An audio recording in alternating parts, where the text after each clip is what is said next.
All right. Hello, everyone. Thanks you for coming again to our segment of Remixing the Narrative. And today it's all about the parents. And so today we're going to talk about not only how can we survive during this time, but like really how is parenting to be done during a pandemic.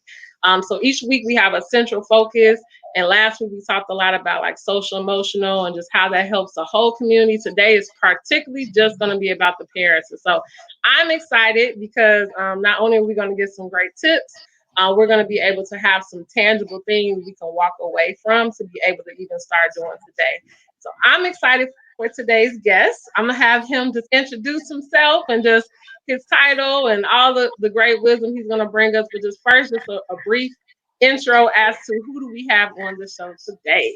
Uh, Hey, how you doing? I'm Lazerrick Franklin. I go by Franklin because it's just easy to remember. Everybody called my grandfather Franklin, so Oh my God. I like him a lot. Franklin is what it is.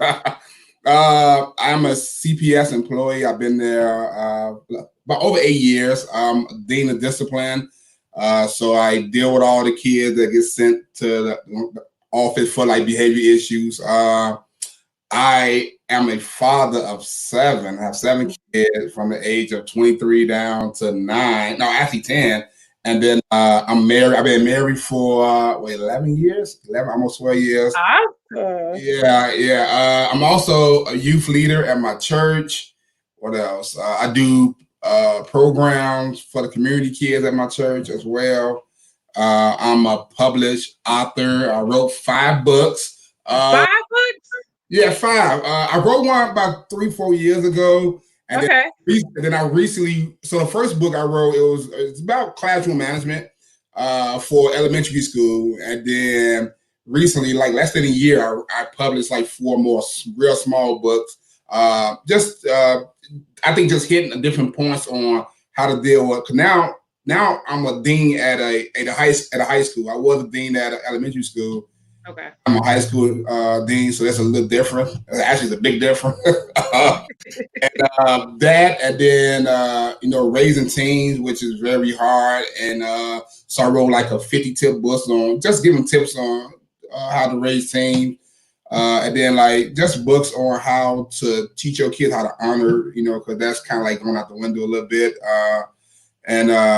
So those kind of like the books that I wrote, really small ones at that point. Awesome. So, yeah, what are you about to say? No. I mean, but as far as that, I love basketball. But more than that, I love laughing. Like I love to laugh and make laugh. So I'm always cracking jokes at some point. Yeah, so before we actually get into the tips, I want to talk about that. So, can you tell me how did you come to so let me first back it up. So, I was introduced to Lazarus through a mutual friend. I put together this boys conference every year, and she's like, "You have to have him be the one that does the parent workshop. He's dope, all this kind of stuff." And so, this is actually I'm excited the first time I actually get to see you in person per se, right? Yeah. But I was like, "Oh, okay, cool. Let me learn more about him." And so she sent me, his contact, so we connected that way. So then we became Facebook friends, and I would start getting your notifications. I'm like, "Wait, is he a comedian too?" Because you have like all these like segments and talking about like Thought Boy. I was like, "This is just, I love it. I love it." So before we get to parenting tips, can you talk about like how did that even come to be like a part of what you do? Okay.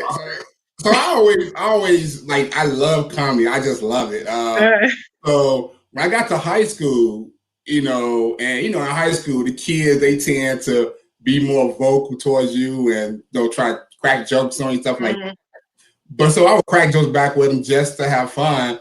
And they're like, man, frankly, you really funny, and this and that. And then what I learned is that they started stalking my Facebook page. So I had to make it private. And like I don't post anything like nasty or disrespectful like that. But with all the rules with Hello, everyone. Thank you for and coming again. CPS, rules about you can't be friends on social media. Mhm. And so what happened was they was like when they was stalking my page, they were showing their parents like the things I would post, and their parents were like, "Oh man, I seen your page, it's funny. Oh man, you're really funny." And so I was like, you know what, I got to get them off my page. So So what happened? So how I came up with Thought Boy is that it's a real word that people use in the hood, and All right. so when boys in the school would call a girl Thought, I'm like, yeah, she is. No, she's trendy, she's hilarious, she's optimistic, and she's a teen. So I was trying to change the narrative of it. And so I was like, I was one of Thought. I was once a Thought. I was one trendy and hilarious. So I was like, I was Thought Boy. So they'll laugh at it. So they just started calling me Thought Boy. And so I did make a Facebook page, and then I invited my friends on Facebook and some of the parents, and I didn't know it was gonna take off like that. And then just recently, last month, I did my first stand-up comedian act, but I did it live, like, so it wasn't in front of the audience. And what happened was I was supposed to have did it at a church event. They had like a church talent show, and I supposed to did it, but because of the whole virus thing, I was so pumped up to finally do it ever. I was like, okay, I'm just gonna go live and do it. So I ended up doing it, and it felt great. Even though it's like 4 people in the room. Oh, wow. That's awesome. Well, I look forward to seeing more and all of that good stuff. I think it's important, like you said, one way to connect to the youth is through laughter, right? And I think another way to be able to kind of break those barriers for them to open up and want to, trust you is for them to feel like, oh, he is kind of trendy. He is cool. So that's dope. So we're going to jump in. So I'm excited because I think during this time, this is one of the top of my conversations I have every day with either one of a good friend of mine or even myself. I feel like my son and me are having cabin fever. Like we're getting to the point where things were cool for a little bit. Now it's getting a little shaky. And so I think this has been a top of mind thing for parents of like, how do we still maintain these relationships and still be a parent?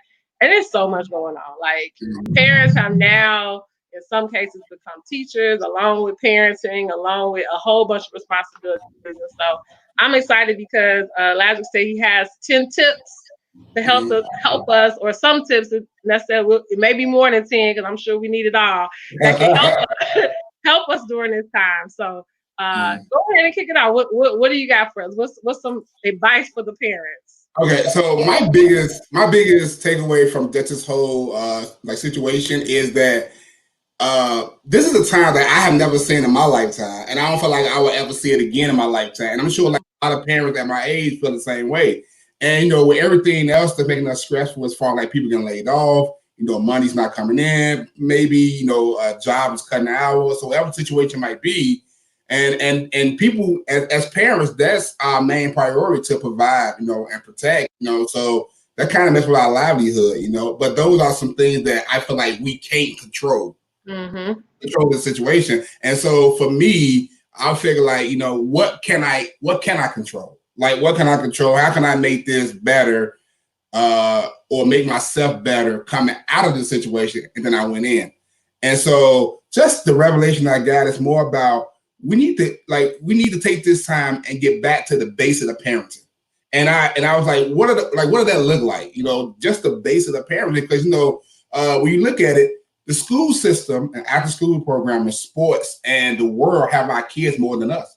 Yeah. So they begin to raise our kid. They begin to shape our kid. They begin to influence our kid. And then we're frustrated. Like, how do you become like this? Or when do you become like this? Or why do you want this? Or why you want to act that way? It's because that we have more people raising our kid or have the time to raise our kids than we do, because we trying to worry about providing and protecting, which we should, So I feel like with this time that we have with our kid, it's time to get back to the basics of raising our kids. And for me, and these are the points that I made for myself, even for, to say, how do I take this time and and really get to be a parent again, back to the basic when there was no internet, there wasn't no computer, and you had to actually be a parent, Exactly.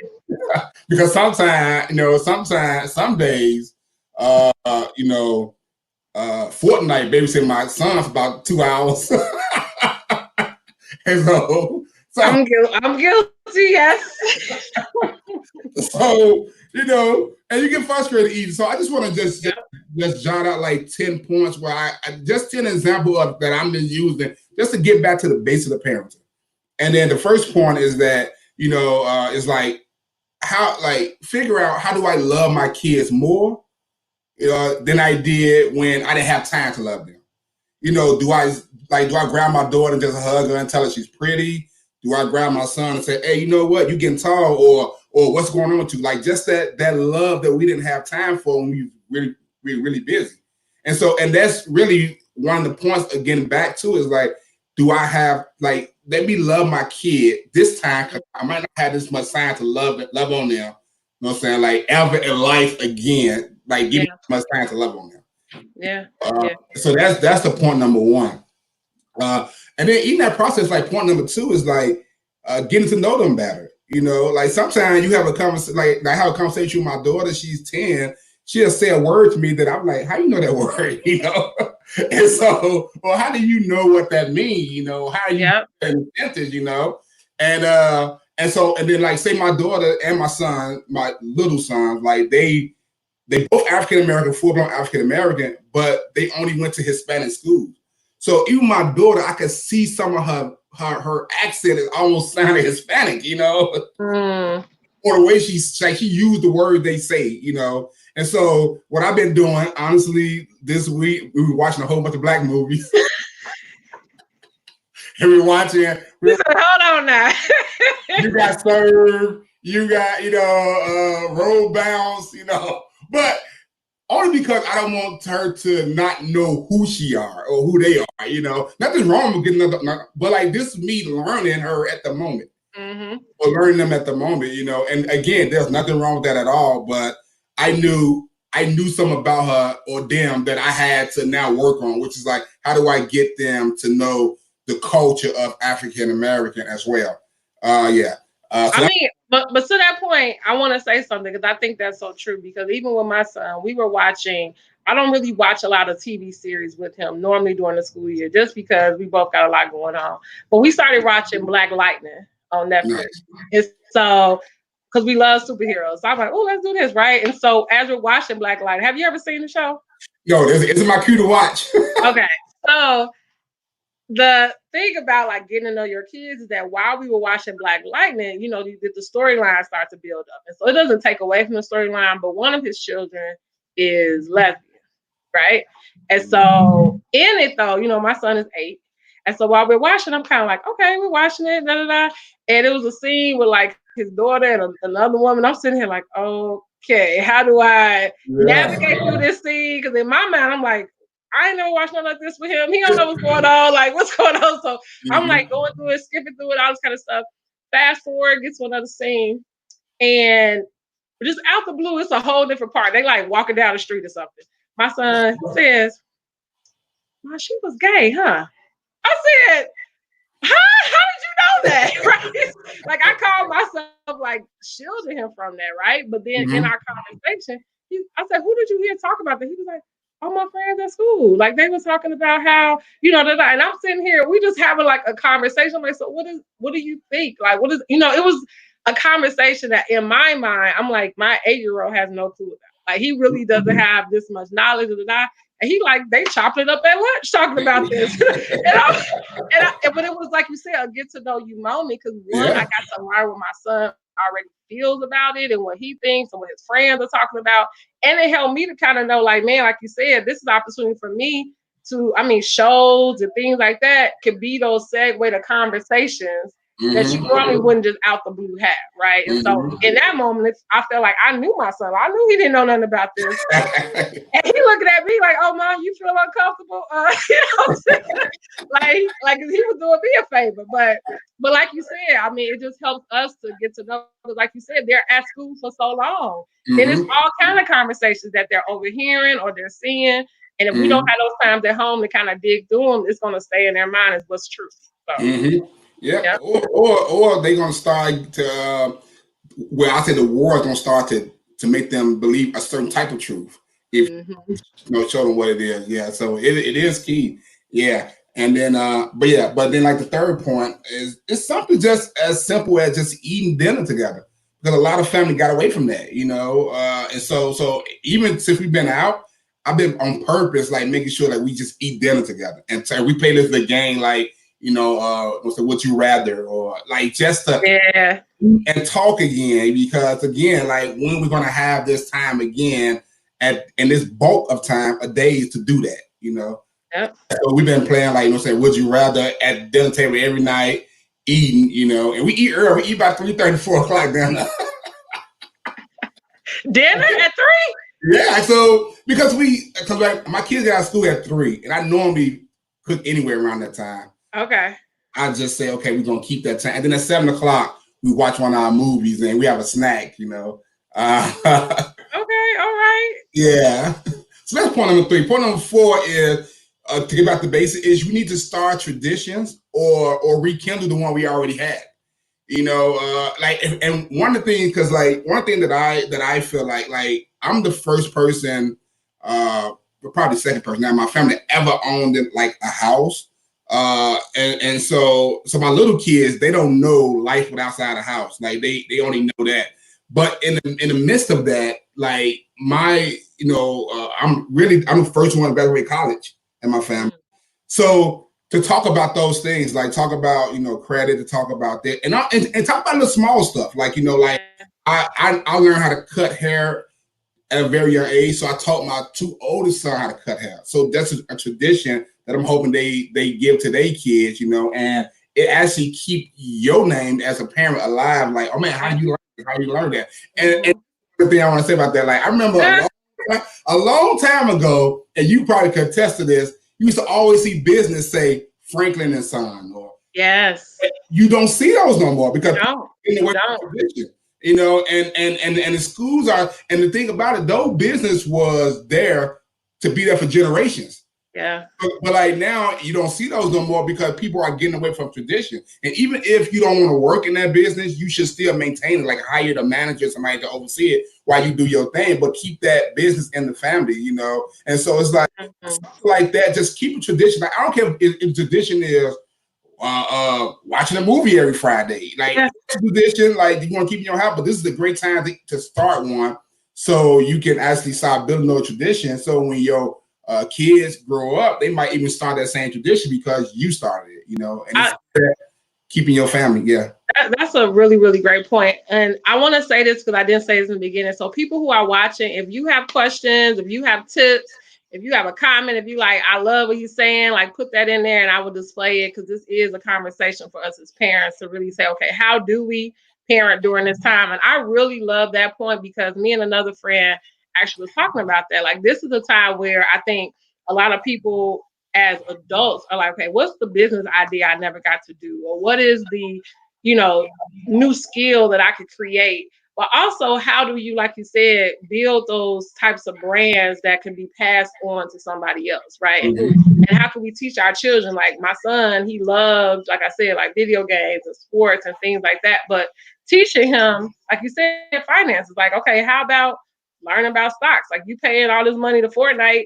Who's the company that creates that so we can be getting something? Because I feel like all my money is going to these skins, but I need to figure out how I can get equal exchange. So teaching him not to just be a consumer, you know what I'm saying? Like, how do you learn to kind of make your dollar back? And again, like you said, starting those traditions and creating new ones. The second thing to that, we made up a game, right? And so because you sit in the house, you get kind of bored. My son, we created this game in the basement that we do kind of every night now, like a little fun thing. But again, these were not things we were doing before it's time, right? Because after so long, your kids gonna get over video games, they over YouTube.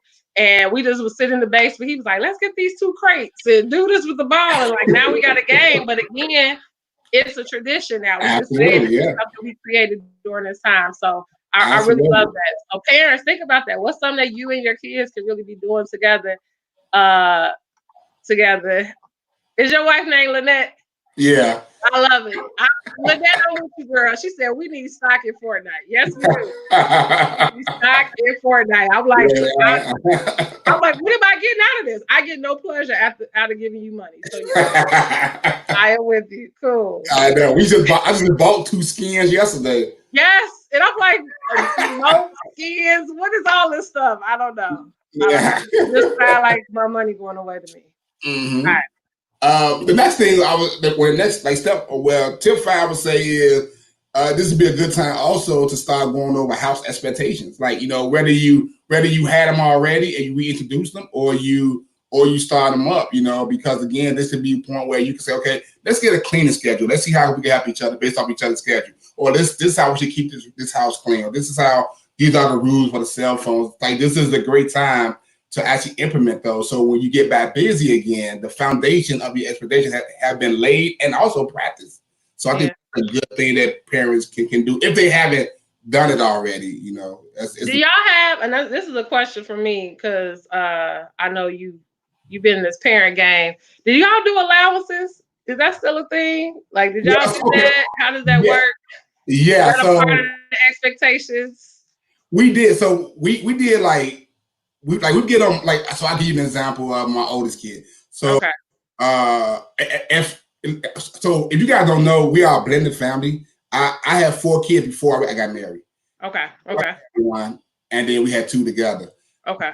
5 of them. So two of my so I had 2 boys and 2 girls by pre-relationship, and both the boys stayed with me, but the girls stayed with their mom.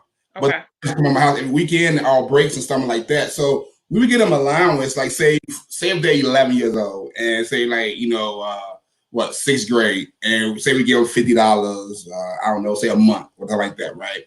And then we still buy their clothes and shoes and stuff like that. Mm-hmm. When they became in high school, we would get them more, like $150, $200 a month. But they had to buy everything. They had to buy their shoes. They had to really think about their money now.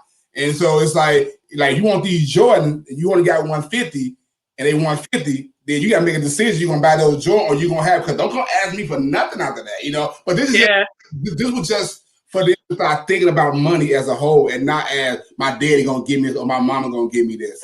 Like, this is all you got.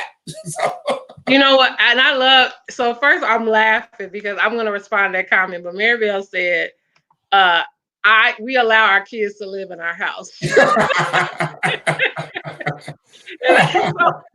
That just tickled me. I feel you. But I like that because I really have been trying to figure it out with my son, because I feel like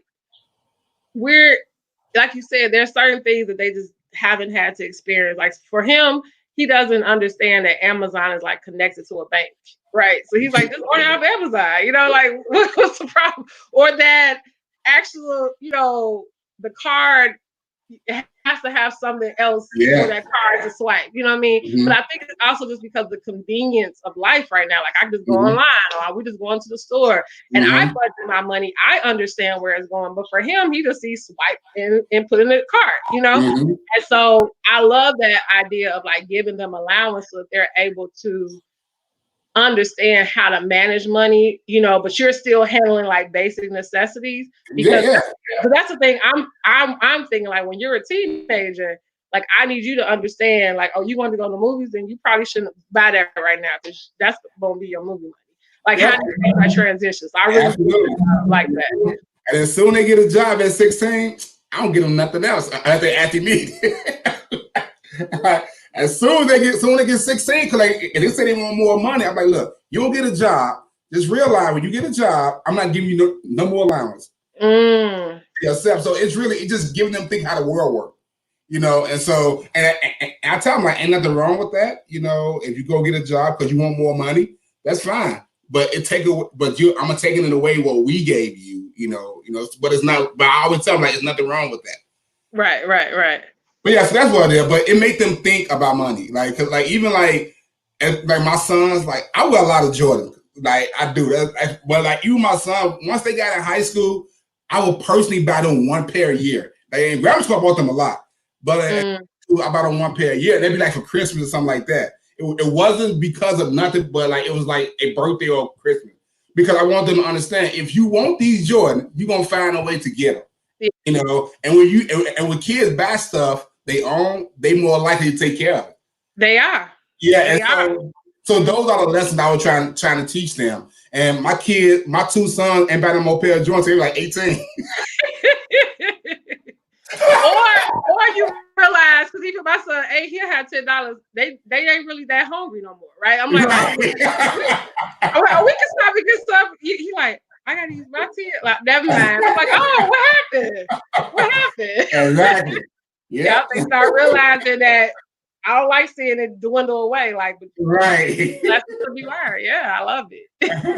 And then point six, I would say, I don't know what people believe far spiritually, but this is the perfect time to get into what you believe spiritually, because like sometimes, especially when you got a teen, it's hard for them to actually want to go to church and stuff like that. But when church is now at your dispense, like through time, and then you guys actually can just sit there as a family without getting dressed and just listen to a 30-minute message, and then or a Bible study, whatever it is.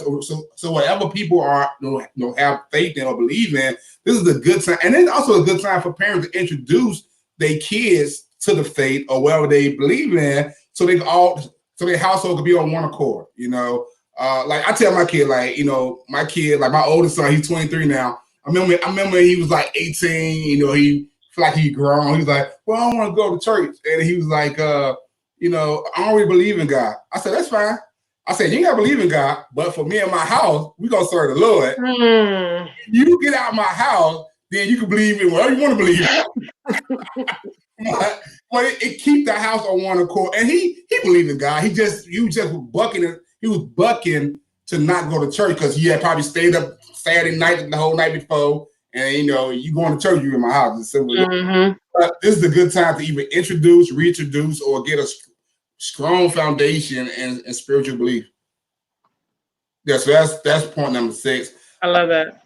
Number 7, and my wife is kind of going through this right now. Well, she kind of knew, like, once we have a son, my 11-year-old son, he actually have some kind of eye condition that we found out early on in where he can't focus too much on the page.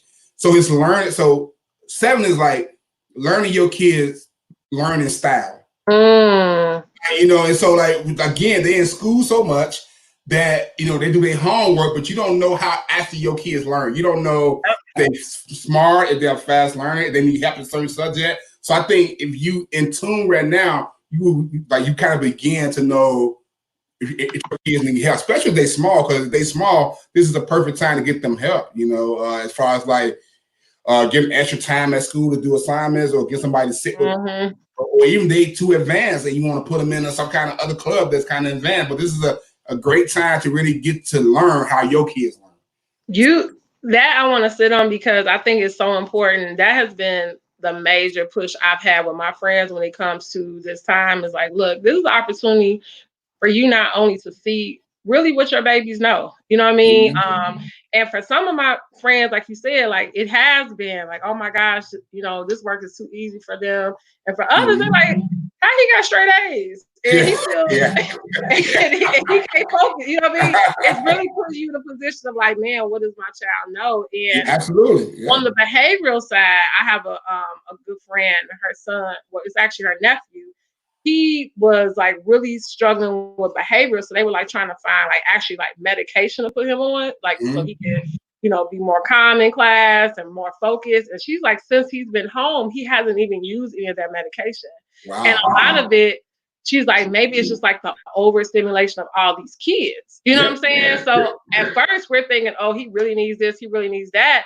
And you're able to actually see, like, man, if it is a smaller setting, he actually does better. And so, as a parent, like, maybe I should be looking at what are his strengths, you know what I mean? And so, also, she said he was able to recognize that, like, I haven't had any, problems. And so, know that you don't necessarily need this medication. It's more so like maybe all these other factors. So, yeah, you're really on it. Maribel said, I've learned my daughter likes working in groups, right? So sometimes, giving your child the packet and saying, going in your room and do it, that might not work. But if you're in the room with everybody, and then you and your wife, I can't wait till this quarantine is over. I gotta meet you and your wife in person because y'all both coming with it. She said, patience to learn their learning style.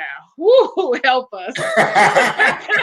And that is true, like, because it does take time, you know what I mean? And I think that it also gives people opportunity to really see, like, why teaching is such a hard profession, right? You have all these different personalities, and learning styles in a space. Like, how do you really make lessons that is engaging for them all? And so I'm with you. I think this is a good time for us to learn, like, what are some of those bad behaviors they maybe had during the year, and what's some of the good things we can start teaching. That's so good. Yeah, and that's so true. And I would say, like, point number 8 is that I know, like, parents, they all frustrated because this is like one of the things I feel like parents feel like is that ain't no way you taught my kids all year. They don't know nothing. Like, they should be teaching me. They should be well versed. What I will say to that is that I would say this. This has been a rough school year. If you stay in Chicago, for sure, because we had a strike, and then we had our winter breaks. Then now there's so this year it has been a bust. But my number 8 point is, like, don't when you working with your kids, don't try to teach them academically, because they have trained professional people that will teach them that. You can help them. Don't try to teach them because you will get frustrated, first of all. And second of all, I think, and this, I know this as a dean, like I said, there's no, like in my school, if I know you, it's probably a bad thing as a kid, not because I suspended you or something at some point. But I would say the biggest thing you can teach your kids right now for the teachers is, again, back to the basics, teach them manners. And teaching them how to honor and teaching them how to respect. That's the best thing you can do for a teacher right now. If you can teach them that, if you can send your kids back to school with a better behavior and learn how to respect it, like, you're gonna make that teacher so much job so much easier. You're gonna make that classroom so much quieter so they can teach and so they can identify some issues other kids and probably your kids if they are well behaved. Because the thing about it, I don't have to, like, I already told my kids, my kid might be dumb as heck when they go back to school, but they're gonna be well behaved. They gonna learn nothing, but they're gonna be well behaved. They'll get the citizenship award, Because if you get and they have got these awards, like, because that's the one thing as parents that we can't teach. Like, you know what I'm saying? We can teach that, and again, that goes a long way in the classroom and in life. It goes. So we can get back to the basics and say, look, this is how you talk to an adult. This is how you talk to somebody of authority. This is how you sit down. When you go in somebody's house, you speak to everybody, just because these people don't know. And I'm in a high school where I promise you, I'm not lying to you. These kids, they will walk in my office, walk past my desk, walk in the window, look out the window, like, have no boundaries at all. And it ain't that they don't know. They haven't been taught. So these are 17, 18, 16-year-old kids. You know what I had to do? I had to draw a red line on my flow and say, do not cross this red line or you will get an after-school detention. Like, because I needed something that's going to teach them boundary, you know? And I had to give a couple of people to make some examples, like, whether they forgot or not, but they quickly learned after a couple of weeks. And it was nothing more but to teach them boundary. And so it's the perfect time for people to start teaching their kids boundaries. You know, like I said, how to honor, how to respect, and man, those. If you can do that, I said, they teach you to be great. They appreciate it, but they will make it in life. Yes. Make it far in life just off those principles alone. And that is technically our job to do that. And I think teaching them on top of that, how to fold laundry. Oh, that's my next point. Go ahead. I'm sorry. No, go ahead. I'm just thinking about, like, even today, I had to do, like, office hours with some of my students. And I'm like, hey, what you have for breakfast?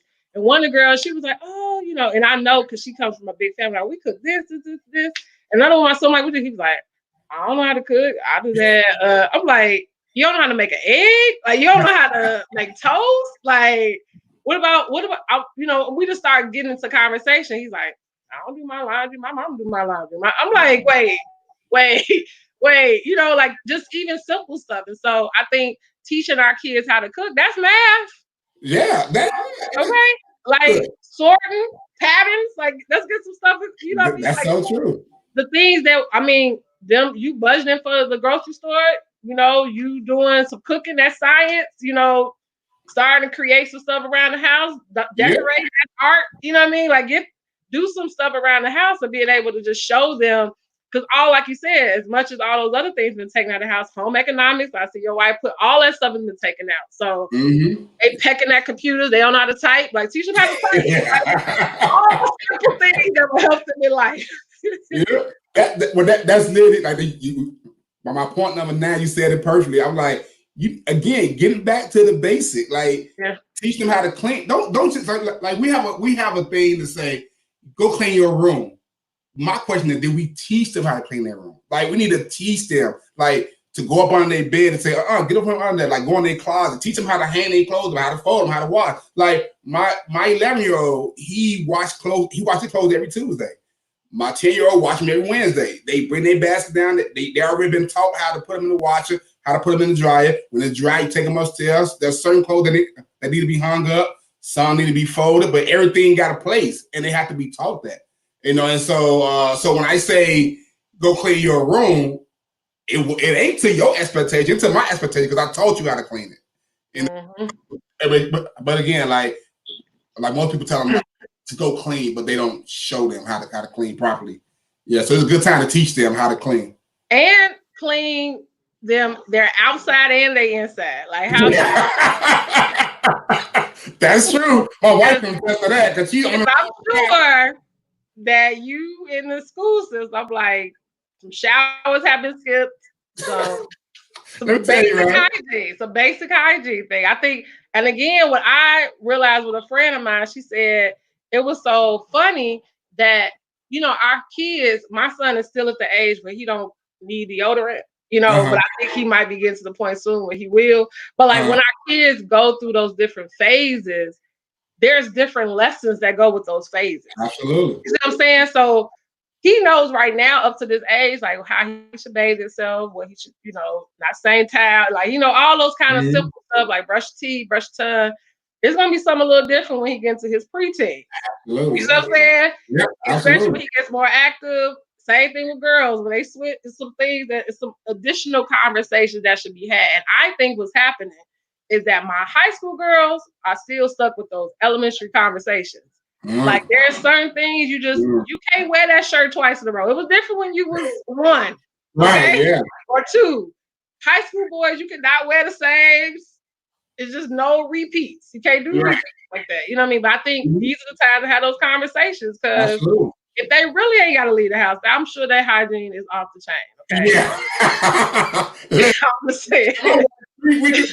My son, to my 11-year-old son, like he went from like, you know, say showering like 8 or 9, like twice a week, to now every other day. And I tell you when you get it, because like he in 5th grade, I said, well, next year in 6th grade, you're gonna shower every night, because I'm like, I don't want your first name to become your last name.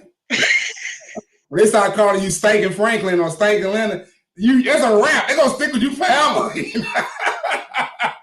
So that's why I tell them, I said, if you don't want your first name to be your last name, I thought to tell my son is too social. I said, look, don't nobody want to talk to nobody in their breast space. I need you to realize you can't be forgetting. You can't forget. You can't be like, I forgot. I shouldn't have to tell you. If you want to talk to people, you got to do what needs to happen to be able to talk to people. Yeah. And my last point really is just, as parents, I just want to encourage you to think about yourself too. Like, think about what goals you want to set for yourself. Like, what do you want to get out of yourself in this time? You know, like even if you're still working, when you come home, you technically still can't go outside. So if you want to lose 5 pounds, if you want to write a book, if you want to, I don't know what you want to do, but you should have a goal for yourself that you actually working on. Like, don't make it all about parenting and all about, you know, just life, you know, because you want to come out of this and say, man, this time wasn't just a waste. Like, I wasn't just consumed in everyday life when I had the time. Because like we always say, I want to go back to school. I want to do that. We say we ain't never got the time. There's no excuses for nothing. There's no excuse. You know, even if you want to open up a business, you could be writing out a business plan and how to get this and how to put that together. And even if you never ever open it, the fact that you took this time that you had and did something positive, well, at least you have an idea of what it's like to open up a business, or what it's like to write a book. So I just feel like it just I just want to encourage parents to actually think about themselves in this process too, where they want to be at. So I that's think just saying, I love it. Just to add on, parents, this is also a time where, if when in doubt, like even like again, I work with high schoolers and I have an 8-year-old, so that middle, I can feel you because you did used to teach middle school, but even today with my high schoolers, I'm like, what is this y'all want to be when y'all grow up? You know what I mean? And one of my girls like, I want to have a podcast. I'm like, so this is when you should be looking into that. Like, figure out how to start a podcast. Like, start listening to other podcasts. Another boy was like, he want to be a cook. Start YouTubing recipes and cook them. You know what I mean? So I think it's goal setting for parents. Like, again, you're right. We have no excuse. That's why I'm in my Nike gear. After this, I'm gonna work out because I kept saying the reason I don't work out is because I don't have no time, and now I just got too much time. And so if I still come out of this the same way, it's because I really just don't want to lose weight. I mean, I think, honestly, like I said, I'm a big guy, but I never ever worked out before, and so I was like, and I know I'm not in shape, but I'm just naturally country strong. So I'm like, man, like I never really did push up before, so I started a push up challenge, and I'm 30-day push up challenge, but I'm on my 17th day. And on day 13, I was ready to quit, but I pushed through it, and But I want to say at least, like, you know, like even in this quarantine, like I did 2 stand-up comedies, so I was really trying to make the most out of it. I want to come out of this empty. I don't want to be full of stuff that I came in with. I want to start getting stuff out the way, and I encourage the parents too to. Anything, I don't care what it is. I don't care if it's 30 years ago and you wanted to do it, just do it so you can say, I accomplished this in this time that I had down. Awesome. So I will, as a closing remark, I know you've given us 10 amazing points, but I want to say thank you because I think that they're simple and sweet, and a lot of times we can take it. I think parenting again is something that it's trial and error, right? So we all out here trying to figure it out. I would love to hear, like, out of those points that you made, what has really kept you and your family sane? So, like, what are like the points that you kind of been sticking to during this time? That'll be our closing remark. Like, what's the one you're working on? What I'm working on right now is loving my kids. Like, it's not even in a bad way though, because here's why. It has nothing to do with them and everything to do with me. Like, I didn't grow up with a dad, like, at all. Like, I don't know what it feel like to be loved by a man. So it's like, I don't know how. So, like, instead of me hugging my daughter, I kind of like rub her hair like there. Like, but, and then my mom didn't show no emotion towards us. Like, I knew she loved us, but she never said it, so it's just those things. So it's some generational stuff I'm trying to break. And I'm trying to pass down again the tradition to them, to where, like, my son, believe it or not, my son comes to me every night and hug me and say he love me. Never done that to him. Like, what I'm saying? So now I'm trying to meet him before he come to me and grab him, and I love it. Yeah. So that's my biggest thing I'm working on right now. I love it. I will say, out of what you share, because I think it's a level of transparency. So for those who just are tuning in, we just got some amazing 10 tips that we should be applying during this time. And so if you didn't get to see the 10 tips, thank you, Simone. She said this is an awesome conversation. I'm glad you enjoyed it. Go back, listen. And I want you, and I know for me, when it comes to goal setting, we got to start small, right? So he gave us 10 things to chew on. So let's pick the one we're going to work on. I think the one for me that I really want to work with my son is establishing, I don't know the exact word you said, but establishing the expectations of the house. Okay, yeah. I think that's the thing I need to do, because previously to this time, because we were always on the go, like, I actually had someone who would come and like fold our laundry for us just because I'm in grad school, I'm working. I was like, I hate folding laundry. I'll wash it, I don't fold it. So like having someone come do that. And so that was not something he had to think about, and like washing dishes, like hitting this here and there. But it really wasn't an expectation. You know what I'm saying? But now the cleaning woman ain't coming. It's just us, and the laundry is still down there. And it just helped me realize, like, man, there are just certain skills that, because of we spoiled, and because of laziness, I haven't taught him. And this is the time that I need to capitalize, because when else is he gonna learn how to fold? When else is he gonna have to bake the bed every morning? When else is he gonna have to, do those things? So that's what I want to work on, establishing some expectations. Because right now we don't have no expectations. It's just like, look, if it's clean, dig it out, put it on. But now it should have some order. It should have some. Absolutely, yeah. Cool. Thank you so much for Thank the you. time. Yeah, it was awesome.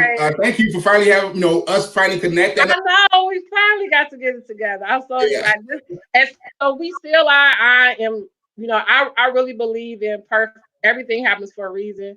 And so I think that us not having the parents conference and the boys conference, just because when it does happen, we really gonna come out of this. I think out of this pandemic with new mindsets. You know what I'm saying? I think parents are really gonna be like, man, what are we gonna do? What do I need to do for my family? I think boys are really gonna be searching for that direction, and I'm excited because I still got you down. So don't be trying to tell me you're not available on that day. And we family now. I know we family. Lynette said, thank you. And Lynette, you gonna come too, girl. I need you to come too. I need you to come and be a part of what we're doing. So I appreciate you. Again, come back, watch this video, you all who missed it. If you're watching the replay, commit yourself to doing at least one and committing one of those principles that he talked about, so we can really just make it through this pandemic. So thank you. Have a great rest of your evening. All right, too. All right, bye-bye. All right.